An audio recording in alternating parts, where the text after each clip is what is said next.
What's up, everybody? Welcome back to the Protect Our Queens podcast presented by the Give Us a Shot Network.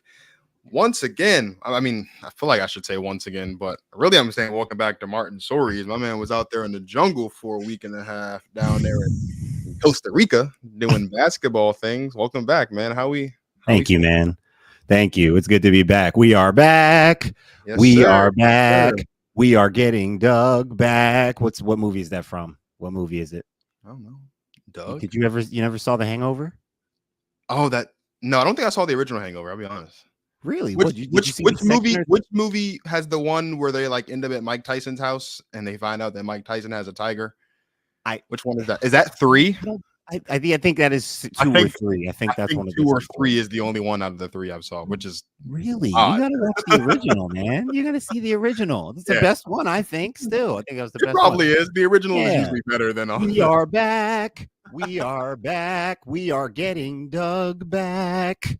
Yeah, my man was down there getting busy in the jungle down there. Man, they had me out there, Marcus, sleeping with spiders and scorpions and jumping into waterfalls and heat. I saw that. Ungodly heat in something called a sweat lodge, which I do not recommend you ever try. You definitely ain't built for that, my brother. I promise you. Makes hot yoga look like child's play. My God, bro, the kinds of stuff they had me doing, man. But definitely the most challenging experience of my life. But it was rewarding. So we had a chance to host some high school, some teenage boys. Spent 7 straight days all day with about 14 to 18-year-olds boys, which is just that in itself creates a whole set of challenges. But we had a chance to introduce these young men to some breath work techniques and movement practices and some mindfulness stuff and some things that help them to kind of detach from the distractions of technology and all the stuff that likes to distract us nowadays. And based on their feedback and stuff we're hearing from parents, it seems like people really had a transformative experience. So it's so it sounds like you'll be back in the jungle same time next year. Well, people have been asking me, would you do it again? I will do it again, but we will make some tweaks. I won't be doing it that exact way again. I don't think. We're gonna make some tweaks, but you probably see me back down there at some point again. But yeah, very, very cool. It was for anyone who is watching or listening and wants a little more context, it was a basketball wellness retreat for high school boys basketball players in Costa Rica, hosted by my good friend Benny Breathwork, who I just met on Instagram a few years ago. So this is my first time meeting him in person, but special dude, had a great vision for hosting some young men and introducing them to breath work and meditation and putting them through some mental, physical challenges and just giving them an experience that they wouldn't have had otherwise. So we had some kids from New Jersey, New York, Florida, a few kids that were from Costa Rica already. Really interesting group. But yeah, we had a good time. I'm back. Had a great chance to detach myself, meditate several times a day, get back into my daily stretching routine. So some, plenty of benefits, plenty of challenges, but it's good to be back, man. My body's still exhausted. My mind is still catching up, but we're getting there, man. We're getting there. Oh yeah, man. Gotta go to the jungle. I've never been out the country. I need to really go somewhere. We had our youngest kid who was there had never even been on a plane before. Really? Actually from Jersey, from my area. He's from Trenton. Okay. And man, for his first time even on a plane, and we actually celebrated his 14th birthday while he was out there with us. So that's good stuff, man. That was cool. Yeah. Stuff. Well, man, I'm glad to have you back stateside, back. I guess. And shout out to you for holding down the fort, holding down the Protect Our Queens platform and operation, Instagram page, all of the above. In my absence, got to do it. Someone's shout out. If not me, then who, man? Right? That is the question, isn't it? If not me, then who? A lot has happened it's been 2 weeks since we had an episode. A lot has happened, a lot to get into. We do want to jump right into that. So Martin is back. make sure you guys are, tapped in, engaged with us at the course of the night. Feel free to like, comment, subscribe, and share. We want you guys to join the conversation with us as much as possible because, as always, if you don't like women's basketball, this is not the place for you. So we are going to hit that intro and get right into it. Protect our queens. No matter what it takes, we must protect our queen. I mean, I just love playing the game. It's fun. I'm reacting on what the defender does. I hit them with a hezzy. After that, they quit. Yeah, I think I've always just been able to get downhill. So I've sort of prided myself on that. I know what I'm doing. Like, people can't tell me I'm not doing the right, I've been taught the right way.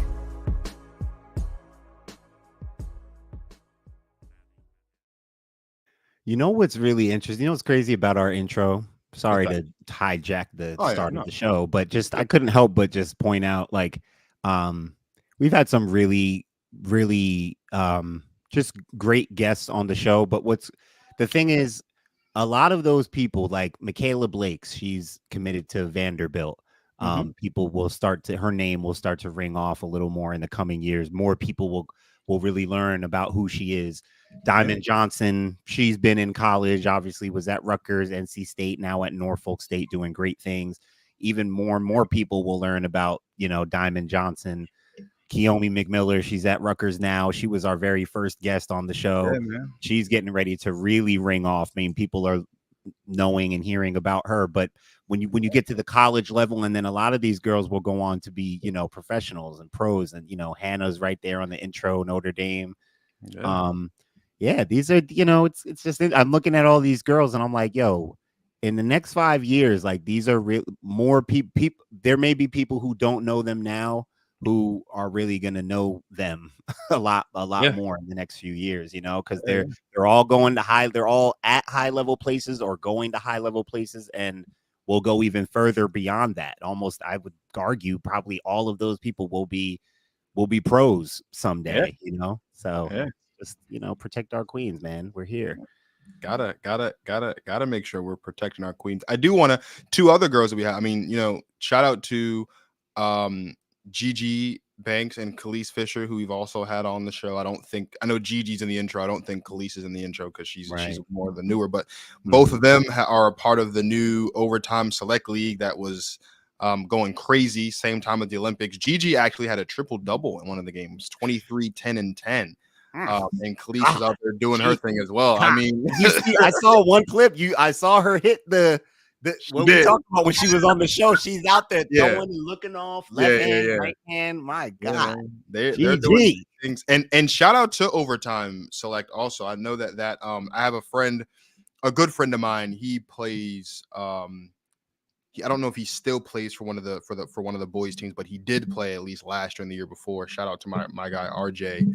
He actually has his own AAU team now. So Overtime Select tapping into the girls basketball market now. I'm sure we'll see a lot of those girls, a lot more talented girls come into that, and then a lot more talented girls do amazing things because of that. So shout out to Overtime, shout out Gigi, shout out Khalees Fisher.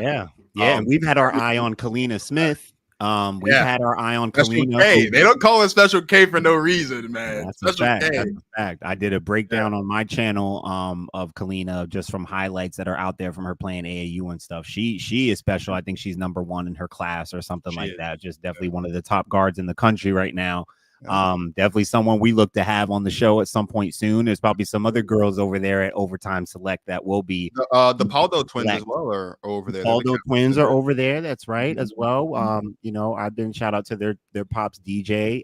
Good dude. I've been in contact with him. We expect to have them on at some point, hopefully. But yeah, we'll probably be selecting a few of those Overtime Select young queens to come on over to protect our queens at some point. So yeah, I mean, hey man, who knows? We might even get some a little bit more work going on with Overtime Select. Hey man, you never know, man. You never know what can happen. You never know. Our young queens need as much support as they can get, and you know what we're here to do. So it should be interesting to see what happens. So Martin, you know me, man. You know me, I'm a numbers guy, and I spent a lot of time earlier this week, a little bit this past weekend as well, looking at some numbers because, as we all know, WNBA season's back. Games start back up on Thursday. I believe there's 3 or 4 games on Thursdays. We get down to the final 15, 16 games of the season. And Martin, wouldn't you know that there's actually some records that could potentially be broken at the rate that we're going this season. So first and foremost, want to start with the big one. This is one that I think a lot of players or a lot of people were looking forward to anticipating, especially after she set the record for most assists in a single game with 19 heading into the All-Star break. Caitlin Clark right now is on pace for 328 assists this season, which would surpass Alyssa Thomas's mark of 316. She set that record last season. So Caitlin Clark, from what I saw, would actually be the first rookie in the history of the league to lead the league in total assists. She would also probably be the first player in league history to lead the league in assists per game. She's averaging like 8.2 right now. So shout out Caitlin Clark. And then on that same wave, Angel Reese right now, averaging 12 boards per game. Not only is she on pace to set the record for most rebounds per game of the season with 12, which would pass out Sylvia Fowles' 11.9 from 2018. Martin, she's also on pace to absolutely smash Sylvia Fowles' total rebound number from 2018 of 404.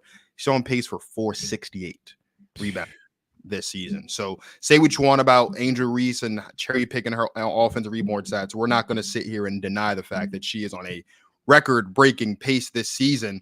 Arike Ogunbowale on pace to be the second player ever to get triple-digit steals in a season. Teresa Weatherspoon did it for the first time in 1998 with 100. That's the only triple-digit steal season. Arike's on pace for 105, and that's considering Arike did miss a game or 2 with injury as well. So shout out Arike. And then, of course, the best player in the world, not only is she on pace to average 27 points per game, which if that holds is a record, passing out Diana Taurasi from 06 when she averaged 25.3. She's also on pace to break a record she set last year for most field goals made in a single season, 398, which smashes her mark from last year, 335.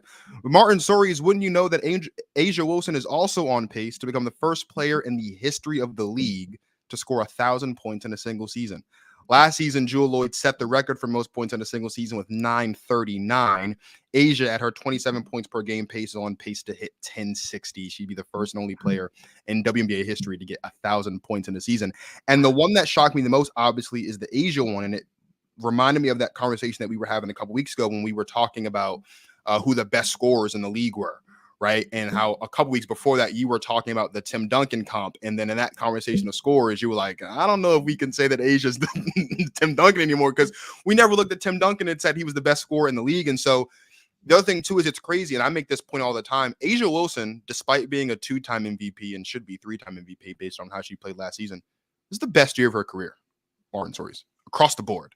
Points per game. Her efficiency is down a little bit. I think she's shooting 52% from the field this season instead of 55%, but she is taking 4 more shots than she was last season. A lot of that has to do with obviously Chelsea Gray's absence for a large chunk of the first part of the season. But to average nearly 4 more points per game this season while only making 2 of the 4 more shots that she's attempting, like, her efficiency has been nuts, and she has been attempting and hitting a higher clip of her 3-point shots as well this season, which has obviously been a big component to what's made her an even bigger threat than she already was as a scorer. But the A'ja Wilson being the first player to hit 1,000 points, that one to me is the one that when I saw that, I was like, we gotta talk about this on Tuesday, because that's just nuts to me, bro. That's nuts to me. That is nuts. And I honestly, it's really crazy how even several of those records being broken.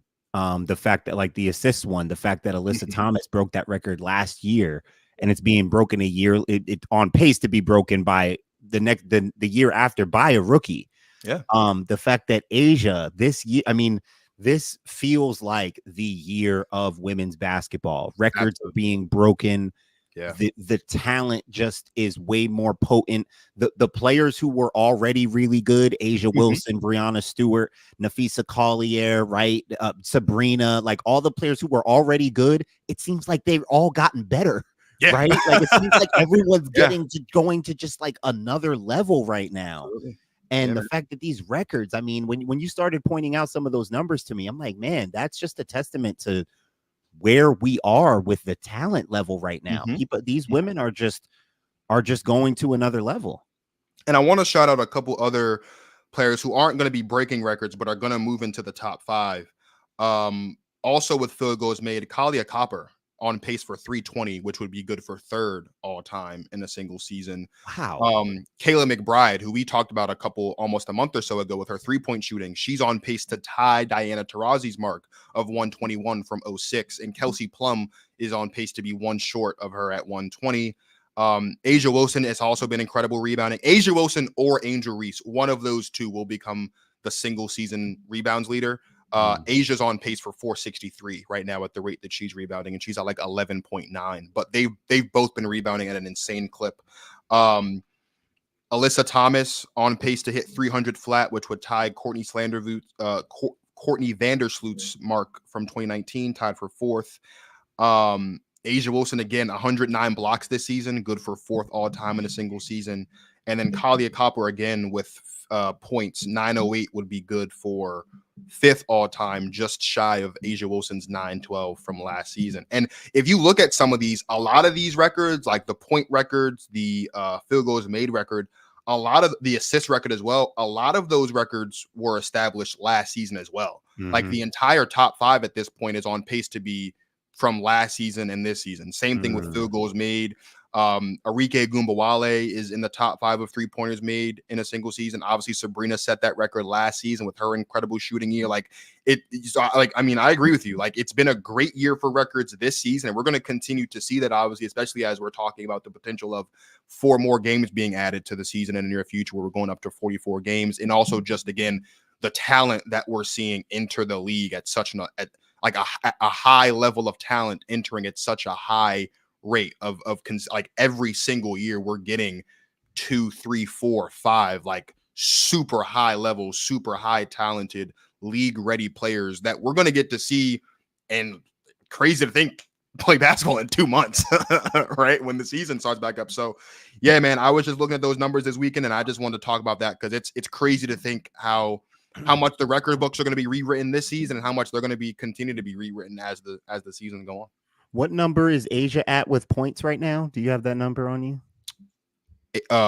Points total or points her per game? Total points. Her total points right now, I don't have. I can just look it up for you real quick. But she's on pace for 1060. She's averaging 27 points per game. And they have about 16 games left. Let me take a look and see where they're at right now. She's actually, I think her points, right, like if she doesn't play another game this season, I think her points already are in like the top. She's in like the top 15 or top 20 already, just based on how she's been playing. So she must be in the 8s. So you think she's in the she's at 625 right now. 625. Oh wow. Okay. But I mean, that is with a 27 point per game average. I mean, I know you did the math, so like she would be if she cracks 1,000. That, I mean, when you told me that, and you reminded me, because again, it's another thing where like that single season scoring total record was broken last year by Jewel. And Asia was in 39. Yeah, and Asia was in the hunt with that. Asia, Jewel, and Brianna Stewart. Like, it came down to the wire of who would actually set that mark, and they were all right there. So Asia's going to be the first one to hit 1,000. Yeah, if she's about to do that, that'll be such an impressive thing, because we've talked about how, like, as you mentioned in one of our last shows, we were talking about the best scorers in the league and how Asia, how impressive it is that Asia really has that right now. Yeah, as a big, as someone that's not not a guard going off the bounce, not a volume even shooter or scorer. She's kind of become a volume scorer in a way, just because like you've got to go through her and you want her getting her shots up. And she's become, what I like to point out a lot with how special she is as a scorer, is her shooting ability has just continued to expand and just tighten up. And I mean, she's just become so automatic. And then she does do things off the dribble. She drives the ball. She can obviously post up, even in Team USA, which we're going to talk about in a little bit. You see her getting a lot of easier baskets where she can just run the floor, and she has great, passers looking ahead for her. Chelsea Gray, Diana Taurasi, Sabrina, like, it becomes as simple as her just floor running, rim running abilities, where she can get a lot more easy points. But the combination of all the things she can do to score the ball is becoming just, it's crazy that she is the best scorer. And if she's the first person to crack 1,000 in a season, I mean, man, like how much, I mean, it's just insane how much she is doing to show how great she is and how she really is the best in the world right now. and at 28, I mean, she's still going. I mean, it's crazy. It's really crazy to witness. And she's the only player also in the league right now averaging at least 25 points per game as well. Kalia Copper's second in the league. I think she's at like 23.2 or 23.3 or something. But she's the only player in the league right now averaging over 25. And I mentioned this to you as well, kind of in passing as like just a little trivia nugget. She's obviously, unless something catastrophic happens, she's obviously, or unless someone just has like a crazy last 15 games, she's likely going to win her third MVP this year. She would join Cheryl Swoops as the only other player in WNBA history with at least 3 MVPs and 2 Defensive Player of the Year awards. She would join Cheryl Swoops. It would be her, Cheryl, Lisa Leslie, and Lauren Jackson will be the only players in history with at least 3. Her and Cheryl would be the only ones with 3 MVPs and 2 Defensive Player of the Years. And it's not a foregone conclusion that she doesn't get the Defensive Player of the Year this year. It's a bit tighter of a race than at least I expected heading into the season with the way that Dejanay's been playing as a guard, who I'm sure her name will come up later in the most improved conversation, the way that Ezzy Magmagor has been playing defensively, with I'm sure her name may come up in Defensive Player of the Year as well. But if she wins it, they would be the only 2 with 3 of each. So like, I know I saw some people on, I know I saw Kendrick Perkins earlier today, I think it was talking, or maybe it was yesterday, talking about how close A'ja Wilson is to becoming the GOAT. And that's a conversation that you and I have had on the show. Like when you start becoming the first to do things like hit 1,000 points, when you start being on lists where it's just you and one other person, like you're getting closer to becoming one of the great. And you and I have already agreed, no matter what happens at the end of this season, like just off of the way that she's played this season and the way that she's played in previous seasons, she's already in an argument for top 5, if not solidified in top 5. So like all we're doing right now is putting icing on the cake and climbing those ladders. I mean, you and I talked about MVP, a possible DPOY, a 3-peat with it, with the finals MVP, that could make her top 3. Like, right. That should make her top 3. Should make her top 3, no matter who you have up. I mean, Candace is up there, and I don't know who else you want to throw up there. I don't know if you want to put Diana, Sue, whoever. But with the season that she's putting together, with how dominant she was at the Olympics, I know that, we already knew that she was the best in the world, but I know for you, like Olympic play, international play really solidifies that. Clearly the best player in the world. She had like 23 points, 10 boards, and 4 blocks in the gold medal game. Like, I mean, she's Kendrick Perkins. You're right, brother. She's getting, when it's all said and done, we're going to look back at A'ja Wilson and say, we witnessed the greatest women's basketball player ever play basketball. She's at that level, and she's not slowing down. And I think that's the scary thing. Like, she's not slowing down. And I think, like, going back to the Tim Duncan thing, even though I did kind of concede, like, man, I don't know if I can stick with the Timmy thing just based on how great she's getting. And it's obviously not to knock Timmy. We were mostly talking about like as a scorer and like the kind of numbers and how she's really dominating the league. Tim had dominated the league at times too, but she's considered as the best in the world. Like, Tim Duncan considered the best power forward ever. Sure.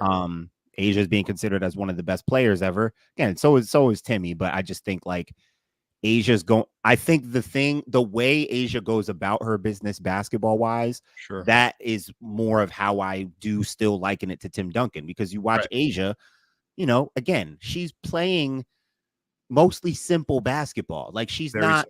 It's not like she's not like Hakeem Olajuwon out there doing like crazy ball fakes and pivot moves, and I mean, she's got tons in her bag, but like her game isn't really based around like creativity. Her game is based on simplicity, strength, power, and really, really sound fundamentals, right? Like shooting, running the floor, right? Just her strength, rebounding, timing, like, I mean, ceiling, like good ceiling inside. Like her game and how she dominates is still predicated on like just highly skilled fundamentals. And she does those things at such a high level. So I think that's the interesting thing when I still look at her. It's like, it is kind of like a sound Timmy parallel in like how she goes about her business. It's just the fact that like she's leading the league in scoring.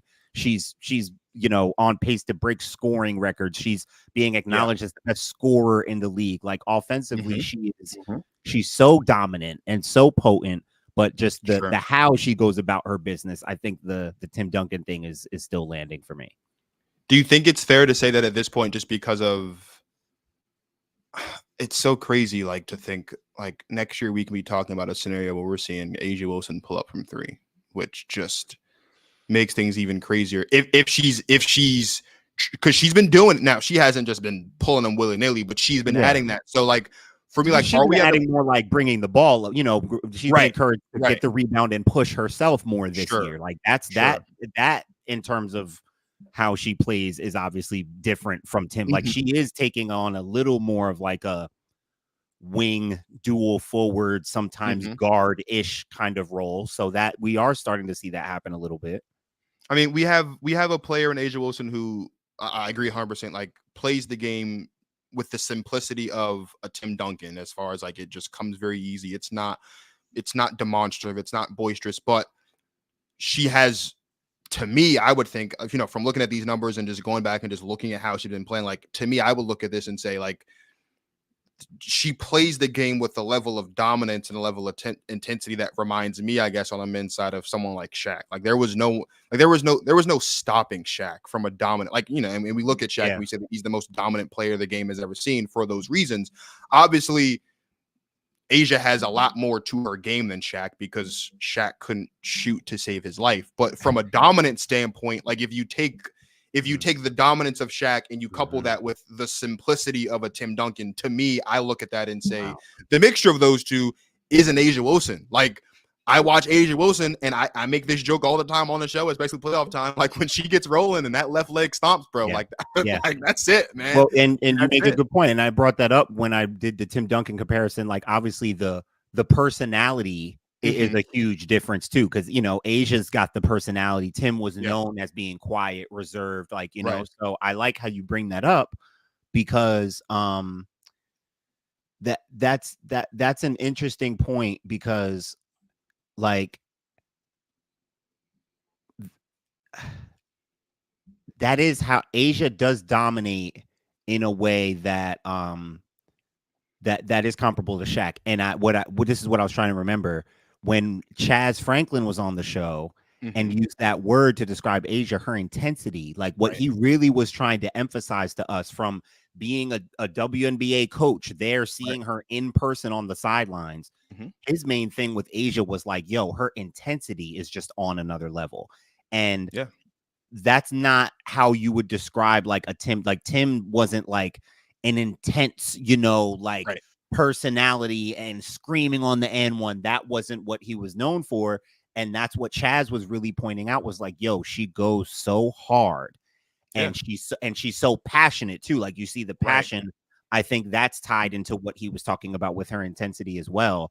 So I think that's a fair thing to bring up Shaq in a way where like the dominance and the intensity, because Shaq enjoyed sticking you under there and dunking on your head and dominating you. He took pleasure in that, and he had that intensity about him too. So I like how you point that out. I think that's totally fair. I think Chaz went as far as to say not even just the intensity. He's never seen, and again, and he made a point to mention, obviously the WNBA, no one's spot is guaranteed, but he's never seen someone whose spot is as virtually guaranteed as it can be still play with the intensity as if she's still trying to make a roster. Or trying out. Which again, when you think about, we're talking about the best player in the world, like that's nuts. Like most people at that level, they're not playing with the level of I'm still trying to make a roster. So I agree. Like that's to Chaz's point, like she plays like she's still number 13 trying to make spot 12 on the team, and you see it every single night, whether it's here or whether it's on an international stage like the Olympics. And bro, back to Kendrick Perkins' point, we are watching potentially the greatest player the game has ever seen, like put together an absolute masterpiece of a career. Let's switch gears. Let's talk some Olympics real quick. But before we do that, let's toss it back to a clip from our show when we reacted to USA defeating Japan. Number one, if Diana Taurasi sucks this entire Olympics, she's just bad. That is not an excuse for anyone to say, see, this is why Caitlin should have been on the team. I just want to make that crystal clear. If Team USA goes out here and slaps around every other country the rest of the way, and we bulldoze our way to a gold medal, which is more than likely to happen, that is not an excuse coming in the Olympics to say, see, this is why Caitlin should be on the team, because it wouldn't have really mattered anyway. And lastly, and certainly not least, most importantly, if for some reason Team USA should fall short and not win a gold medal or not medal at all, that is not an excuse for anyone to come out here out of the woodwork and say, see, this is why Caitlin Clark should have been on the team. All the games should be easy. Everything should go as planned. We should smack everybody, and it should be lovely. If there was, if we didn't medal, something would have to go so wrong. Yeah, like Asia got hurt or something. Even if Asia got hurt, we should be fine. That's my point. Something would have to go so we would have to crumble in the worst way. And if that were the scenario, I would be out here saying, yeah, it looks like y'all should have brought that girl over there because clearly y'all weren't ready. Man. So I'm glad we don't have to have that uncomfortable conversation. and apparently we almost had to. We almost had to have that Oh conversation.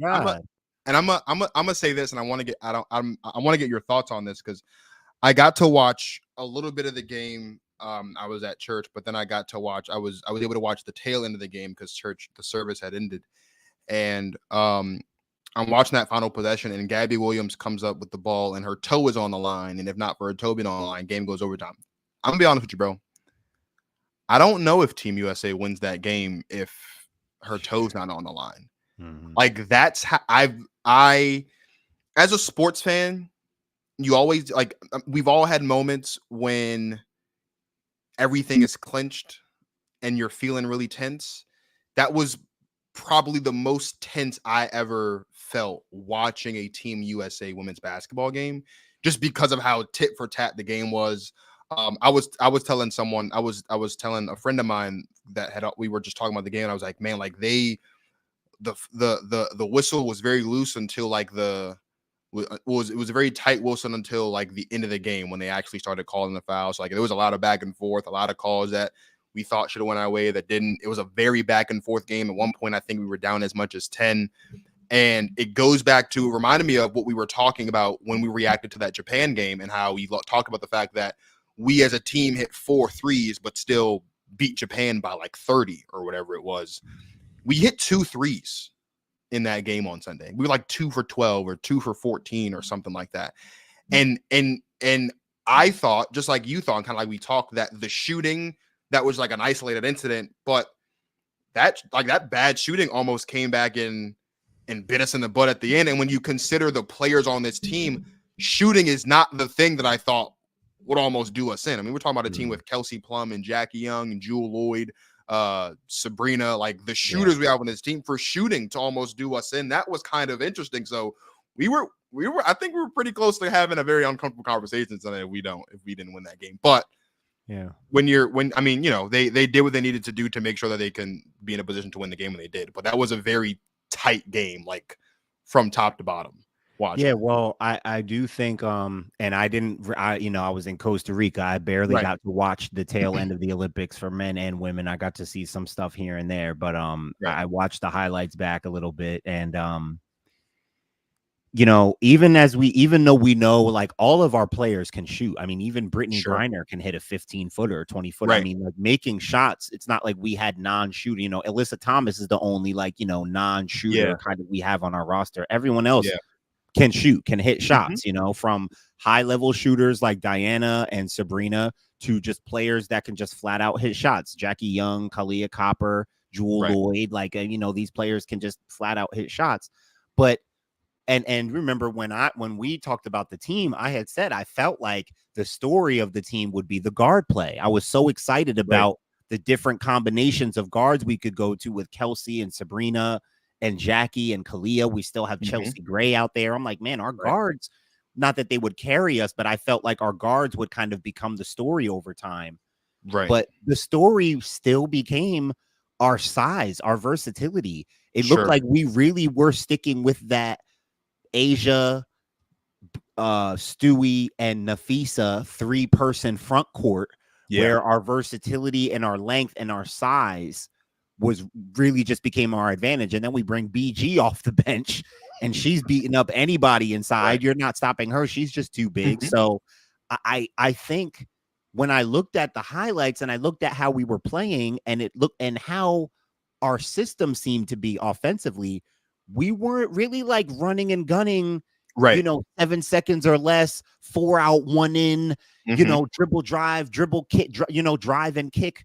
We weren't playing that style of offense. So while we had players that we knew could shoot, as I was looking at the gold medal highlights and looking, I'm like, man, no wonder we weren't shooting well. We're not even like playing 3-point shooting basketball. Sure. Which not to segue too much like directly into the Caitlin stuff, but I think that's going to be a difference when we see a team that's built around and led by Caitlin as the lead guard, a team that should be encouraged more to be more of a gravity team, more of a 3 guards out or 4 out, 1 in type of thing, where we are looking to kind of light you up from the outside. I think a team built like that around Caitlin will be more ideal with Caitlin on it, as opposed to like what we're used to now, which is like really just killing you with our size and versatility. And that goes back to the point that you were making, and you made it on that episode that we pulled the clip from, of it's going to be in Caitlin's best interest to be on a team where it's built around her, because Caitlin's talented and she's a good basketball player, but every team that Caitlin's been on has been predicated on the ability to do what you just said, run and gun, get in space and shoot the basketball. And that's not the basketball that we were playing. So that's not to say that Caitlin couldn't have gone out there and still got hers off within the flow of the offense, because as Diana Taurasi said after the Final Four game, great players find ways to be great in those moments. And so she certainly would have gotten a couple off, but would she have been the Caitlin Clark that we saw maybe the last 2-3 weeks of the season leading into the All-Star break? No, because leading into the All-Star break, she was on a team that's predicated on what? Moving and getting the ball in space, running and gunning and shooting those shots. That's not what we were doing. So to your point about Caitlin, when we talk about, and I love that, someone tweeted at Angel Reese about, or mentioned Angel Reese in the tweet about looking at 2028, and Angel was kind of like, let's let these 12 ladies here enjoy their moment, and we'll talk about 2028 when the time comes. But we're a podcast. We're not tweeting at Angel Reese, so we can talk about it. We have that free range. When you look to 2028 and you think about the players that are going to be on that team, obviously we know that Caitlin's going to be on that team. Obviously Angel should be on that team as well. Thinking about their ages, I would say that Stewie and Asia should probably also be on that team as well. Asia will be 32, and Stewie, I think, is a year or two older. I think Stewie is. I was just looking at it too. I think you're right. I think she might. I think Stewie's 30. I think I saw Stewie's 30. Right. So Stewie, so she'll be 34 by that point. Both of them will still be, good enough to, and if nothing else, they'll get the Diana Taurasi treatment. But they're great, so they'll be on the team as well. Like, what other players are you looking at that are in the league right now? Players that will be entering the league between now and 28 that you would like to see on the team, you expect to see on the team, so forth and so on. That's going to be a big year too, because it's going to be here. So yeah, man, yeah, that might be the year. I know we kind of did a lot of knocking on the whole like marketing thing. That might be the year where they try to ruffle some feathers and cut some corners and put players that are well known to pack those buildings, because it's going to be here instead of over there in Paris. Yeah, no, I feel like when I was just looking at the ages. I was trying to remember numbers. I think I have that right, that Stewie is 30. I did know, I saw that Sabrina and Jackie Young are the two youngest. Yeah. Stewie was drafted in 16 and Asia was drafted in 18, I think. So she should be about 2 years older. So yeah, she should be 30. Sabrina and Jackie are the two youngest at 26. Right.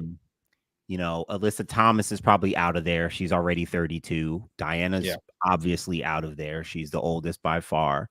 BG might be out of there. I think she's 32, I'm pretty sure. Right. And of course she missed out on some time, unfortunately. But but it's gonna be interesting. Like, I saw Kalia Copper is 28 or 29. Yeah. Which surprised me. Like, so Chelsea Gray, she's already in her 30s. She's not most gonna be on likely the team done. Maybe either. she has one more run in her, but she, more likely than not, she's gone. But so even our like younger players, like again, Sabrina's 26, Jackie Young's 26, two youngest, they'll be 30 years old. 30. Yeah. So we are gonna have a nice combination of like some of our players who will still be there, a little bit old, Sabrina's and the Jackies and the Kalias, they'll be even more of like a veteran presence.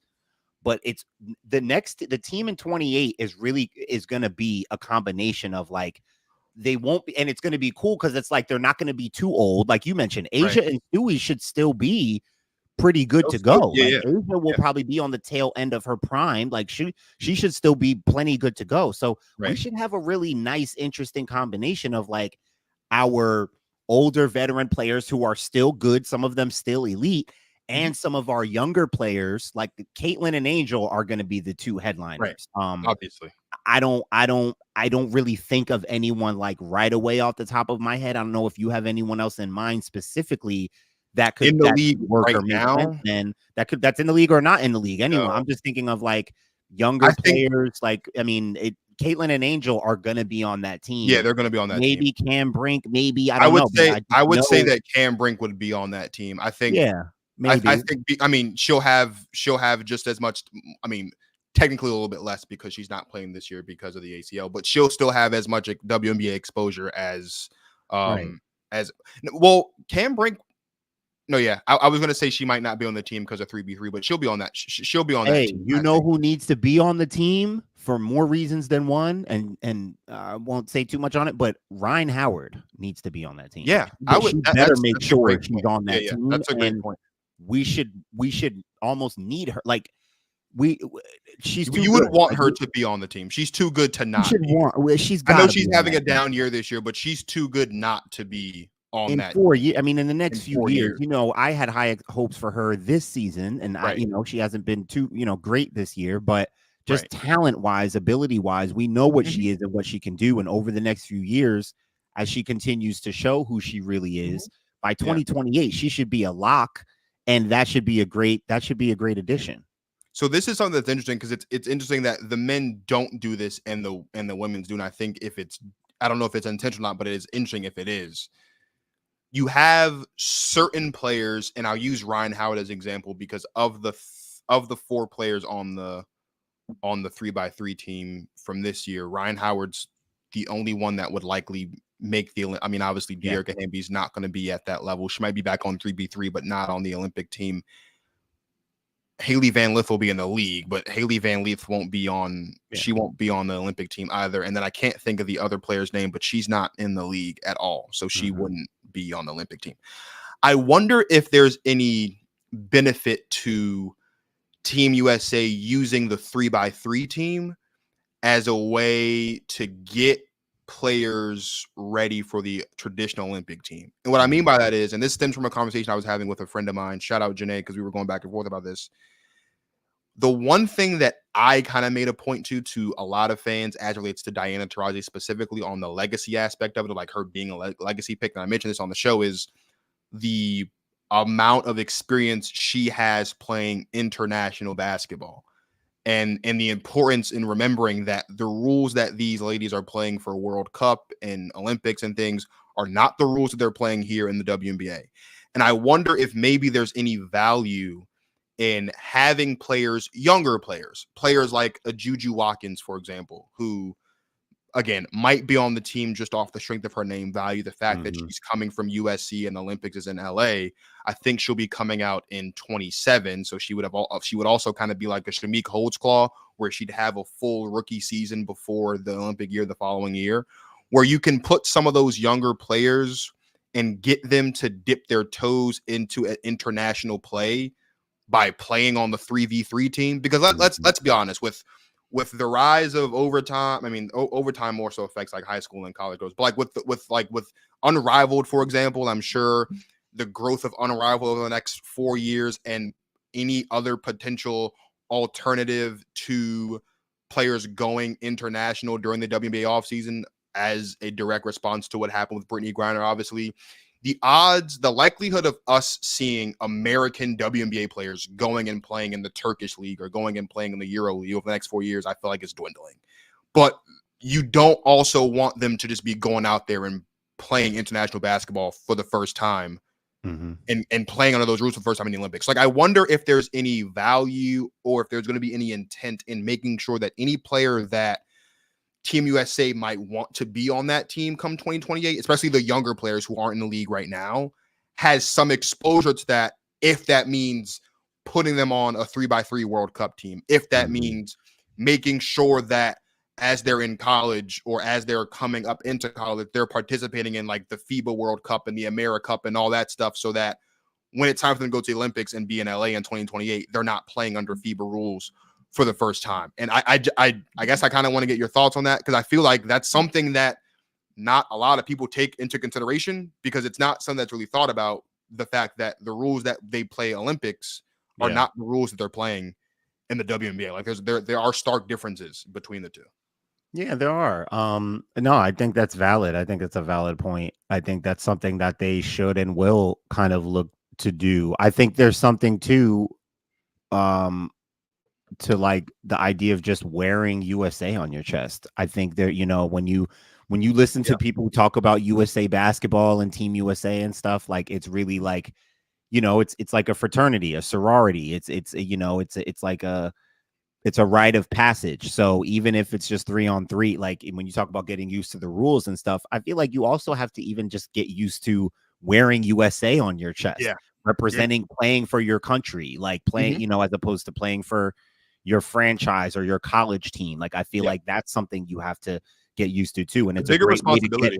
and it's a great way to get players acclimated to USA basketball, to just wearing the colors, wearing USA on your chest, playing with other players of that higher caliber. That's a whole adjustment thing too. So no, I think that's valid. And I think as we're getting more of this young talent coming up that we're going to want to be part of USA basketball, I think that's a very sound strategy. I think that's something that we will see. If we, if it doesn't make sense to put Juju on the 5-on-5 team, on the Olympic team right away, maybe they slip her into the 3-on-3, just knowing that it's like, we want her to be part of USA basketball. Let's get her acclimated in the 3-on-3. Yeah. And Juju would kill on 3-on-3. I mean, that would be fire. That would be, that would be. I mean, because I think about it like this, and I'm going to go back to the Caitlin Clark point for just a second. And again, this also stems from that same conversation I was having. This is, as you mentioned, a great, and as we've talked about throughout the course of the year, it's a great time for women's basketball, not just because of the records and the viewership, and also, but like, and I kind of alluded to this when we last had a show, there are two distinct groups of fans. There are the fans who are just here for Caitlin or just here for one person, only care about that one person. And then there are fans who are actually new women's basketball fans. I think it's important over the next 4 years that like the fans that are just here for one person actively make a conscious effort to become a fan of the sport. Because when you become a fan of women's basketball, you will learn and you will appreciate everyone involved. And it won't be a scenario of how I've seen a couple people say that like the difference between Caitlin Clark being on the team versus not being on the team is the number of people that saw and knew that Team USA won gold. And that may be true, and I'm sure it is, but like if you're a fan of women's basketball, you would know that Team USA won gold because you're keeping up with these things. And so I think like making the conscious decision to like, yeah, I'm here for Caitlin, or yeah, I'm here for Paige, or I'm here for Kiki Iriafen or Juju or whoever you're here for. That's great. But like make the concerted effort to be here for the sport and appreciate all that comes with it, so that when we get to LA in 2028, when the Olympics are in America and we're sending players who are more than likely, very deserving of having a spot, you'll watch, not just because your favorite player is on the team, but because you're excited to see Team USA go out there and win a 9th straight gold medal. So I think it's not just this year. I think the next 4 years, and we talk about all the time with all the talent coming out, like there are going to be people who are just here because of Paige. There's going to be people who are just here because of Hannah in Malaysia, people who are just here because of Juju, and that's fine. But it's great that you're here because of them. But now let's tap into all of it and let's appreciate all of it so that when we have these conversations, as we continue to have these conversations about who will, who won't, where they'll be, where they won't be, you'll appreciate all of it and it not turn into a turf war for the next 4 or 5 years between old and new. Yeah, and I'll say this lastly too, just like what happened in the All-Star game, where we got to see Caitlin and Angel play together, and I talked about how that was just going to be cool for people to be able to experience that. I even went as far to say that they may need to link up and be teammates one day. They may deserve each other based on what each other does really well. It's the best part about watching USA basketball in the Olympics. It's my favorite part about it, especially on the men's side, is that LeBron fan. I mean, what did we just get to see, right? What was the best part of the men's side? LeBron fans, Steph fans, KD fans, Joel Embiid fans, Sixers fans. It doesn't matter. We're all on the same team now. It's my favorite part of the Olympics. We're not at odds anymore. It doesn't matter who's better and whose team. It doesn't matter. We're all on the same team now. I get to root for LeBron and Embiid. You get to root for Tatum and Booker and KD. Like whatever, you know, old Warriors fans who might hate KD now, they got to put that to the side. It's like, bro, just we get to love on everybody. Right. It's going to be the same thing for the women when we get to see Caitlin and Angel rock out together with USA on their chest to go against other countries. That's going to be the great unifier between the two fan bases. That's what's going to be the coolest thing to see is Caitlin and Angel not only on the same team, but on Team USA going up against other countries. That's going to be one of the coolest moments to see during this generation as this whole boom of women's basketball, as I like to call it. When Caitlin and Angel put on those USA colors and play together on that team, that Olympic, our country energy poured into the Caitlin and Angel fan bases. Yeah. That's gonna be lit. That's gonna be really lit, bro. Let me invent time travel so I can just go to 2028 right now, man. Because you're right, man. That's gonna be great. I mean, there's so many players that that have put the jersey on in one way or another, but like you're excited to see them put it on again, and it's gonna be here, which again is why I say like. You have to tap in now and you have to because it's going to be here. Like you don't want to be the guy that's like Team USA's playing here and not, playing in America and you're complaining and like, don't be that guy.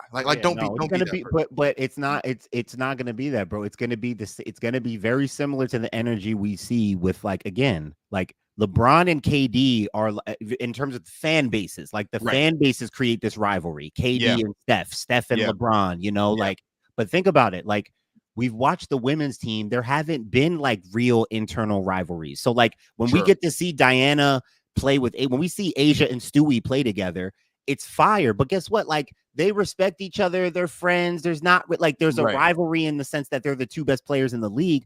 But even their fan bases don't perpetuate the rivalry like that. It's not that serious. This Caitlin and Angel thing has become a whole thing. So that's why I keep talking about when they get to play together, that's going to be especially if they have to, especially if they're facing off in playoffs between now and then, and don't let one of them win a championship and the other one doesn't. It's going to rivalry. The stronger the rivalries, of course, again, the fan bases are the ones doing it, but the stronger the rivalry kind of becomes among the fan bases, the cooler it's going to be to see them come together, and the more the fan bases are going to really get behind Team USA and USA basketball when the time comes in 2028, assuming that they're going to be teammates on that team. It's going to be, I can't wait, bro. It's going to be massive. Before we go, we have talked about MVP a couple of times on the show. We've talked a little bit about Defensive Player of the Year. One thing we have not, and we did all WNBA teams 2 weeks ago. One thing that we have not spent a lot of time talking about is most improved player. And so I just wanted to take I wanted us to take a couple minutes tonight to kind of get into most improved player a little bit, because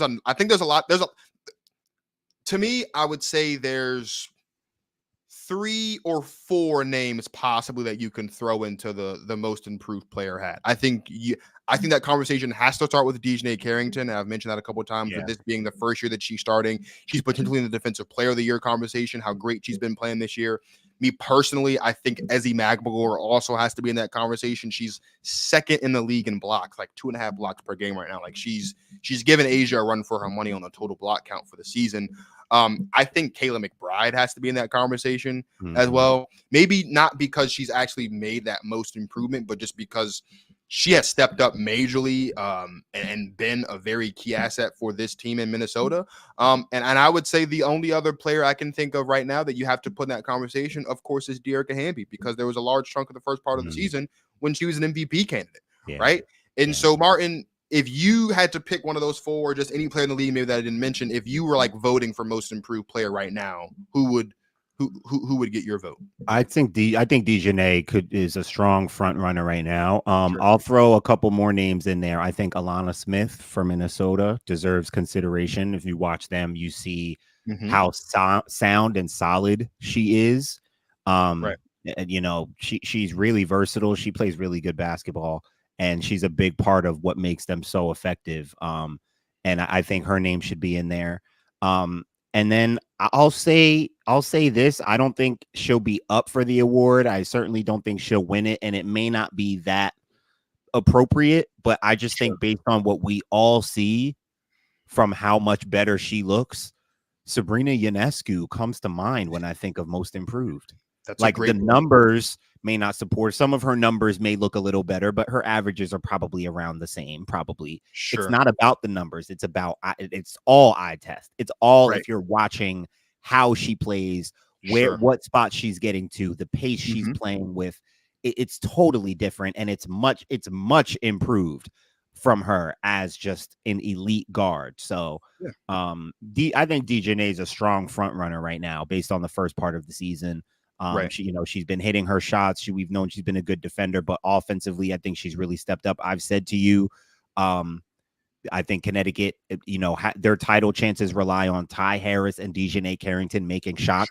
Now they have Marina Mabry. We haven't really talked about that trade here on the show yet, but that Marina Mabry ad is huge for them from a shot making standpoint. So that shot making thing is not just on Ty Harris and DiJonai now. Now they have another weapon, a shot maker who can add to that. So that's huge for them. But I still think just DiJonai becoming a little more offensively inclined has really made her such an effective two-way player. So I think she's an appropriate front runner right now. I think Kayla McBride should be up there too. I think when you look at the heater she was on, that I pointed out a few shows ago, looking at the numbers of her threes through the first like 20 games or something, she was out of this world the way she was shooting the basketball, and a huge reason why Minnesota has been one of the best teams in the league. So I would put DiJonai at 1 and probably Kayla McBride at 2. I mean, and to your point on Kayla McBride, just taking a look at she's shooting almost 10% better from 3 this season. She's at almost 43% this season. Last season she was at 34%. When I look at DiJonai Carrington, I would agree that she's likely the front runner for the award right now. I mean, this is again, like I said, this is the first year that she's been a starter for the Sun, and in that time, she's averaging 13 points per game. She's shooting 40% from the field, 30% from 3. So the efficiency is down a little bit, but she's taking more shots. But the difference for her has been the defense. Like she has, like the number of games we have seen DiJonai Carrington impact, and we talk about impact winning. And I brought this point up about you and I with AD a couple weeks ago. Like she's impacted winning a lot for the Sun on the defensive side of the ball. And look no further than the way that she handled her matchups against Caitlin Clark. No one in the league has guarded Caitlin Clark this season better than DiJonai Carrington. No one. Like she's been lights out, and it's not just been Caitlin. Like they're like, I mean, Ty Harris and DiJonai said it. Like it's been seatbelt season for DiJonai almost this season. Just how well she's been able to guard essentially her opposing team's best perimeter player. Like that's been her assignment, and she's been able to take that, and she's been able to run with that and do well. To the Dearica Hamby, for me, I would put Dearica Hamby second, or like as a 1B over Kayla McBride, just for the simple fact that the one thing that we always knew about Dearica Hamby from her time in Vegas and then even her first year in LA was she was very reliable off the bench. I mean, she's a multi-time 6th player of the year award winner. She's playing again, like an MVP, like she was playing like MVP at the beginning of the season. She's averaging almost a little over 10 more points per game, I think, this year. Her efficiency has gotten a lot better. Her efficiency this season, it's similar to the jumps that we saw Jackie Young make with her efficiency last season. I mean, last year, De'Erica was shooting 43 from the field, 22 from three. She's shooting 52 from the field and 42 from three this season. And that's with increased minutes, double the amount of shot attempts, and she's more efficient in that. So, like, I would give it to Dejanay because she obviously first year as a starter, this is what she's been doing, and she's impacting the ball defensively. De'Erica Hamby not impacting games defensively as much as Dejanay is. But the two players who are really getting their first crack at starting for the first time in their career are making their presence felt. So I would go Dejanay, De'Erica, and then I would slot Kayla McBride right behind the two of them if I were putting together a ballot or a voting for most improved this year. The last name I'll put in as a dark horse who I think should get consideration and really might be in the conversation. She may have a strong case. Kennedy Carter. Absolutely. Kennedy Carter. She could. Yeah. I would not be surprised if she won it. That's a great point. She dropped like 35 or something right before the All-Star break. Like nuts, bro. I wouldn't be surprised if she won most improved. Yeah, I wouldn't be surprised at all.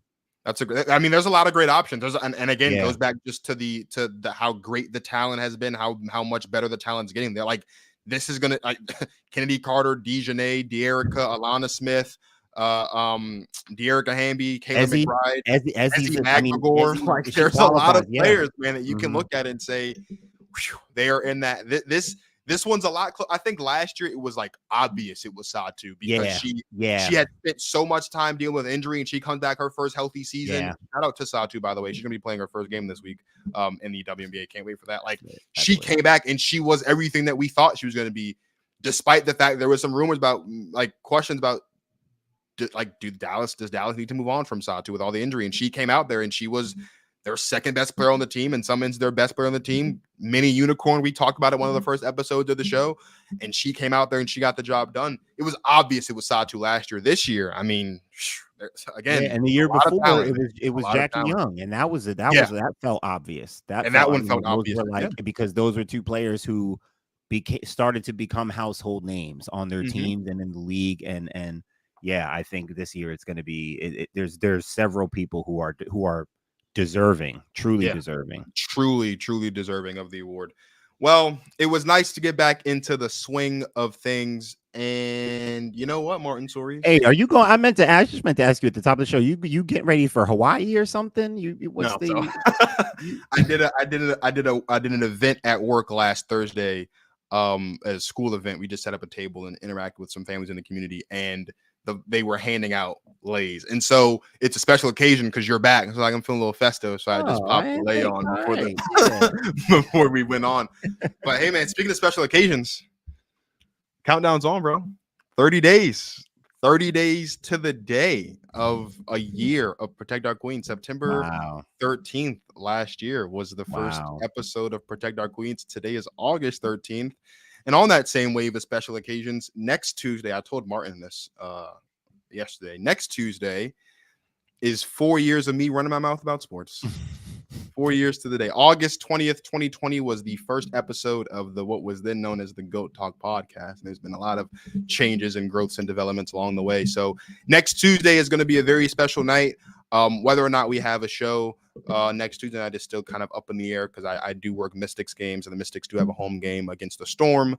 And so I'm working on being able to work that game, which ironically enough, when I first worked a Mystics game this season, they played the Storm. So Tuesday shaped out to be a pretty special day for me if I can make it out to that game. But whether I am at the Mystics game on Tuesday or whether I am right here with you guys on Tuesday, there will be an episode of Protect Our Queens next week. We just have to get that day sorted out for you because we're pushing not just to the 1 year anniversary of Protect Our Queens, but we're pushing to the playoffs, man. It's time to start dissecting some of those potential playoff matchups because before we know it, the playoffs will be here and it'll be time for us to get ready to crown a 2024 champion. So for my guy, Martin Sories, who has returned from the jungles of Costa Rica playing basketball and chilling out in sweat lodges and building huts and forts and whatever else it is you do in the jungles of Costa Rica. This is Marcus, the Protect Our Queens podcast, signing off. Thank you guys for watching. And as always, you guys enjoy yourselves some women's basketball.